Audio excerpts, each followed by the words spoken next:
These are general things. Okay, 80% students scored well. This is something good.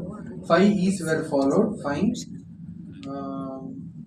Again, 5 E's were followed. Fine. This is something good, something positive, because most of the training programs we suggest this in the training program. But again, 5 E's, just because it is suggested by RIE, you should not look at it as something compulsory. Because in language classes, nothing is like obsolete. This is final, this is the best, nothing like that. So 5 is one general very good philosophy followed, but provided if the teacher is aware, he or she may not sometimes follow, but more than whether they are following this or not, what happens in the class, was it effective or not, that should be our key focus. Whether RI gave us this module, this was taught in this program, so was it followed, was it, this should not be the sole purpose of deciding whether something is positive or negative, because ultimately teachers have independence to teach the way they want to. As long as they are effective, we should see that effectiveness, we should recognize that effectiveness rather than blindly following. Because at RI, the same RI, we tell teachers in training programs, don't look at your textbook as a Bible.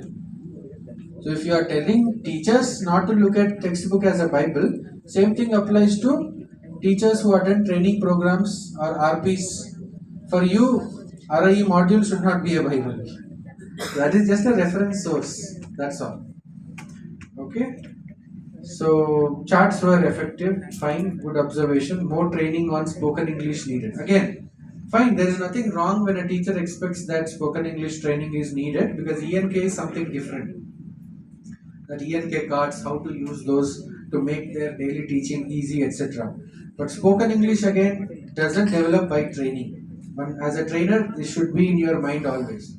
RI itself is conducting a training program 15 days on spoken English. So, how come, as I said, same thing applies. Training, when it comes, you attend. But spoken English cannot be attended by training. That's why we say spoken English. No?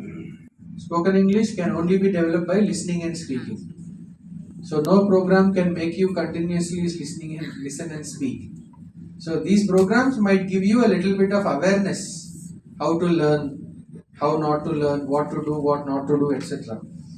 So whenever teachers express these kind of needs, a little bit of maybe counseling is required from your end. The most important thing is we need to make them realize that there are opportunities within their domain. Within every teacher's domain, there are ways and means. They just have to explore. So a little bit of discussion is required here.